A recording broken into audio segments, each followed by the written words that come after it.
The Denver Nuggets just won the NBA championship for the first time in franchise history, and as a neutral party, I have to say, I'm pretty happy to see this. Out of the 4 teams left in the conference finals, the Lakers, Nuggets, Celtics, and Heat, I have to say that while it would have been cool to watch an 8 seed win, if I had to pick a team that I really wanted to win a championship, it would have been the Denver Nuggets. Obviously because Jokic is a generational talent and is pretty fun to watch, but my main reason for enjoying Nuggets basketball this playoffs was Jamal Murray, because watching him fight back from injury and prove doubters wrong that he was just a bubble player is pretty satisfying. And I'm sure if you're a Nuggets fan, it's even more satisfying to watch. And while he didn't really have a particularly great game in Game 5, no one really did. This whole game was just an entire slugfest back and forth, starting off with the fact that the refs were pretty bad in the first half. It was such an oddly reffed game because sometimes they were calling it close, sometimes they were just letting Kyle Lowry just hack the shit out of Jokic in the post, or anyone for that matter. But we'll talk about the refereeing a little bit more later. What I want to concentrate on is the fact that the Nuggets played pretty sloppy basketball today. Their first 4 possessions in this game were 4 turnovers. Jamal Murray had 6 just to himself, and they were particularly atrocious. Like, they were bad, and nothing was falling from 3,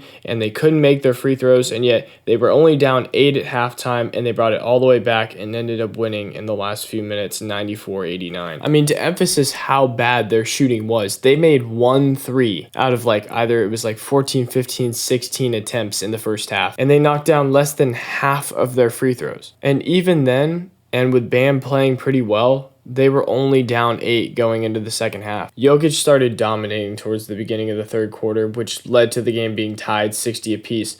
But then the Nuggets started turning the ball over again, which led to a Miami lead. But Miami wasn't making particularly great chances off of these steals. They weren't converting these easy looks as consistently as you'd want them to. And that's really what it came down to. The Heat were not knocking down shots, which they were having a problem with all series. And you got to give credit to the Nuggets defense, because I feel like at some point it's not just their shooters not knocking down shots. It's the Nuggets doing a great job of closing out and boxing out and not allowing second chance points. But man, I'm happy to see Jokic win a ring. It's just so odd that, yes, he cares. He loves the game of basketball, and he loves the fans, and he loves Denver, and he will probably be celebrating this championship all summer. But you can tell in his demeanor that while, yes, this is amazing to him, it's not like he was bawling his eyes out and he was just overwhelmed with joy. Yes, he was very happy, but there's a clip of him talking about how he wanted to head home already.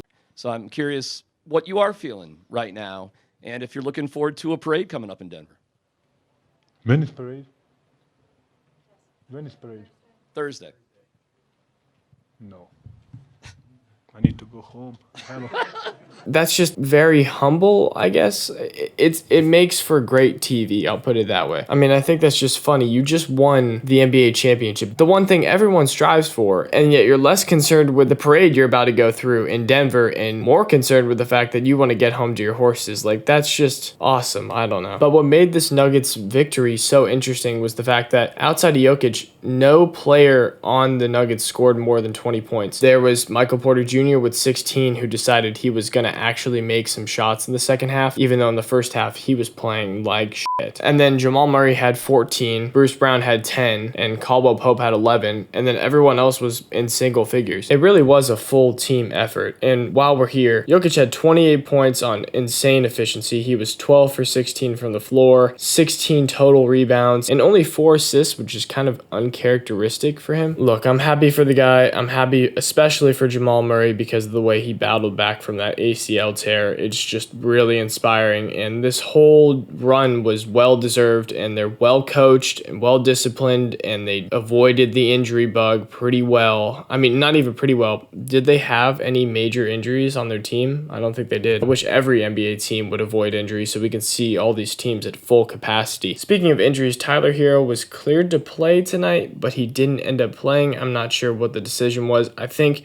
Eric Spoelstra just wanted him there as an emergency tool to maybe run a couple of plays through him, and I feel like they could have used him maybe as a spark plug off the bench just for 3 minutes tops, get a couple shots up, but we never saw him. So Hero must be more injured than what we originally thought, because he was supposed to come back in game 2, and then we didn't hear anything about it for game 4, and then all of a sudden he was questionable and then available in game 5. As Eric Spoelstra said, all hands on deck. It didn't end up mattering, but it was an interesting little situation. Another little interesting situation was that absolutely ridiculous defensive foul apparently on Aaron Gordon, even though Jimmy Butler pretty much almost kicked him in the nuts. Jimmy Butler takes that shot pretty often, and he does that little fadeaway where his feet slip out from under him. He looks like he's falling away into out of bounds, and he essentially is. Like, he had plenty of space if he really wanted to put his feet back down, but instead he was fading away and falling back, and for some reason that's a foul on Aaron Gordon, even though he's straight up. He was just ever so slightly in his landing space, but Jimmy didn't even try to land. He just flailed and kicked up, and yet I gave the refs too much credit, because I wrote down in my notes that it was a good overturn on the call for the Jimmy Butler 3, and then I went to the bathroom, came back, and realized that they didn't overturn it, and that it was still Heat ball and they were going to shoot free throws.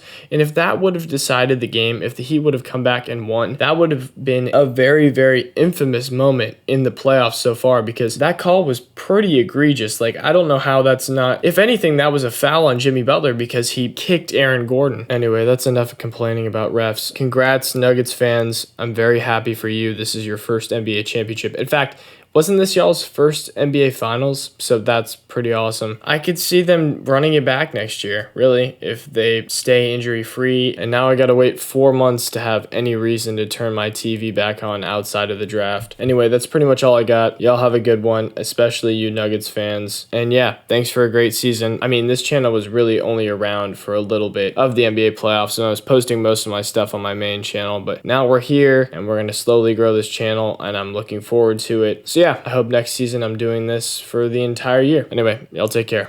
Have a good one. Now you are an NBA champion, Nikola. How does that feel? It's good. It's good.